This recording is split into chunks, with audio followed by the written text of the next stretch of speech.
Hi, I'm Laura Zane with Sage Synergy Counseling and Wellness. Today we're going to talk about anxiety part 2. This section of our anxiety piece is going to be about healing your anxiety. So there's several things I want to cover today. The first one is about sleep. Now, the main thing about sleep is that it's recommended that we get approximately 8 hours of sleep. While this sounds ideal, most of us either don't get enough sleep or we may get our 8 hours, but we don't get enough for our bodies. So the main thing to remember about sleep is it's not about how much sleep you're getting, it's about whether or not it's appropriate for your body. So some people have 6 hours of sleep and they can function on sleep quite well. They do very, very well. It's enough for their bodies. They can go great. Other people are getting 8 hours of sleep and it's not enough. They're a 10-hour-a-day person. The biggest thing to remember with sleep is that your body needs what your body needs, and there's no real way to change that. So if you're a 10-hour-a-day person and you're consistently getting 8 hours sleep, you're actually sleep deprived. What that means is your body is not getting enough sleep to help it function. So you're going to owe it sleep. So if you get 8 hours, say 3 days in a row, you are down 6 hours of sleep and your body has a sleep debt. It's going to need to make that up. If it doesn't make it up, your anxiety is going to be higher. So a couple of things that I recommend is either going to bed earlier, which for a lot of us is difficult, waking up a little bit later, or trying to build naps and downtime into your day that you can actually get some rest. So that's one of the main factors of anxiety. If you're not getting enough sleep, that's the first area I'm going to ask you to check into. The other thing I'm going to look at is breathing techniques today. Now, breathing techniques are a great way when you're in an active anxiety attack to kind of get yourself calmed down. There's going to be three different strategies I'm going to talk today about. One is alternate nostril breathing. I learned this from my friend Jessica Lippum at Sarasota Healing Arts. She's an amazing practitioner, and it's a quick, down and dirty way to kind of get your breathing under control. What it does is it helps the left and right hemispheres of the brain cross through the ipsilateral nerve at the bottom of the skull. What that does is it causes your synapses to create a new pathway and rewires them and avoids your normal anxiety-ridden pathways. So we're going to do this real quick. How it goes, so you're going to do it approximately 10 times. Some people may need more, other people may need less. But essentially what you're going to do is you're going to take a deep breath in by blocking one nostril off.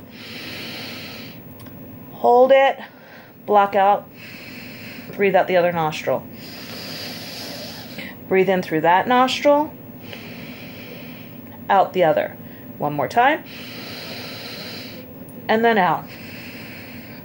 Okay, you're going to do approximately 10 of these. Now, around the third or fourth, a lot of people start to feel a little bit lightheaded. That's perfectly normal. Again, that's the synapses is working. You're getting some new breath into you. You're feeling a little bit better. If you feel too lightheaded, stop. You need to listen to your body. I'm all about listening to your body.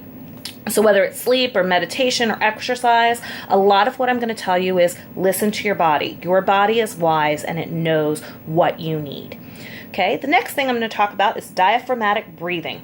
Diaphragmatic breathing is essentially deep breathing. What you're going to do is you're going to breathe like you're breathing in a balloon, and then so you're going to take a deep breath as long as you can, and then breathe out. Now, the way you know you're deep, if you're doing diaphragmatic breathing properly, is if you put something on your stomach. For you guys, I'm going to push this back a little bit. I have a jewel right here on my shirt. Okay. Now, if you're doing deep diaphragmatic breathing, you should see something. If it's laying right here on your diaphragm, you should see it move up and down. So, deep breath in.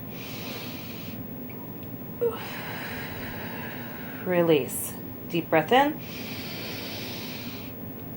Release. Okay, so that shows you that you're doing your diaphragmatic breathing.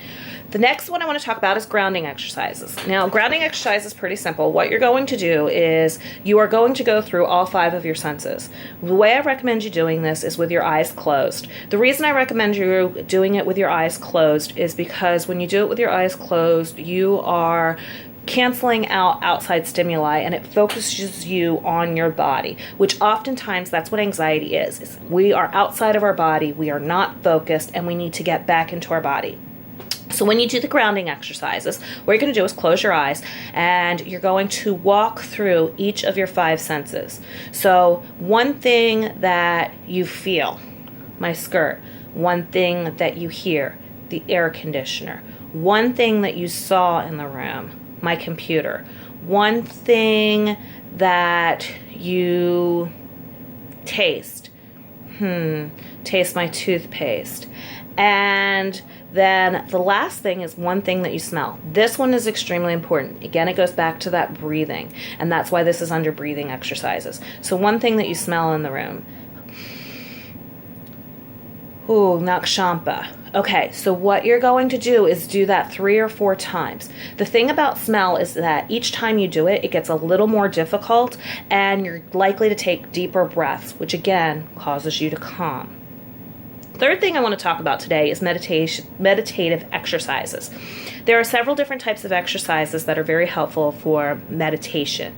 The ones that I recommend are yoga, tai chi, qigong. The reason I recommend these is because they're calming. Now, when you have anxiety, all forms of exercise can be helpful. There's one caveat to that, though.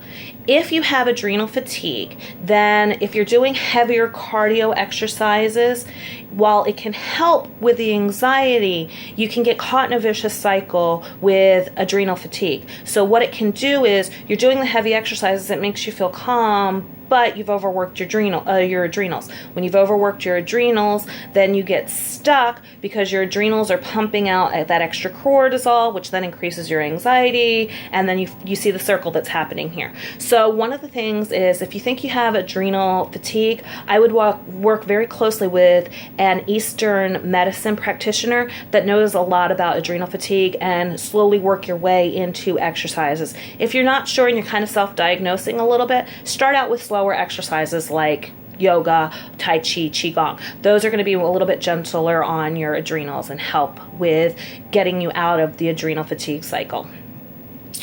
The other thing I'm going to recommend is essential oils. Now, essential oils are great for pairing. And what I would recommend, there's several different types. They can help with the association of calm, but some have been proven, like lavender, has been proven to help calm people. So lavender is a great one. I personally use doTERRA. I don't recommend any particular one. I'm just telling you what I use personally. The reason I use it personally is simply based on smell. I happen to like the smell of doTERRA better than I do some of the other ones like Young Living or Now. However, some of the oils from Young Living I prefer over that, and some of the Now oils I prefer over either Young Living or doTERRA. So I really think it's about personal preference. One of the cool things about essential oil is that you can create an association with your body. So when you are relaxed, if you're using a particular scent, what your body does is goes, oh, I'm smelling lavender. That means I'm supposed to be calm. So what you're going to do is pick out an essential oil that you can use during the times that you're calm, and you're going to pair it. So this would be times if you are a bath person and you're getting in the bath. If you are doing yoga and it's calm, you're going to want to wear a little bit of this on your wrist. You can do it during times that are just maybe your relaxation time when you're reading a book, anything that you do that helps you relax. This is a good time to wear your essential oils and begin that pairing. It's also good to spray essential oils on your bed sheets to help you get into a deeper sleep. Some of the ones, again, I recommend are lavender, peace and calm, and then serenity. Those are 3 that I really like. But again, any essential oil that helps you calm would be a good pairing for you to do. The last thing I want to talk about is meditation. There are several different types of meditation. I would recommend that you work on one that works for you. Now, most of us think of meditation as that traditional sitting crisscross in with your hands up, doing Om. For some people, that works wonderful, and I would highly recommend that. However, if you're a more active person and that's not your thing, meditation does not need to be sitting still trying to get into your inner thoughts. What it is any type of exercise that you do that helps block out the rest of the world. So for me, one of the greatest forms of meditation that I use is turning on music, closing my eyes, and dancing and feeling my body and being totally in tune with the music and my body. Music, again, is also a great form of getting your body calm. If you're listening to a certain type of music and you know it helps calm you, pull that in.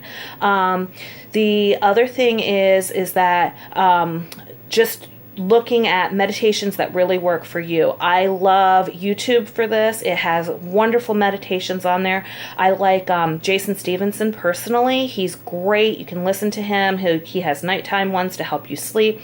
So those are all things I would recommend to help you deal with your anxiety.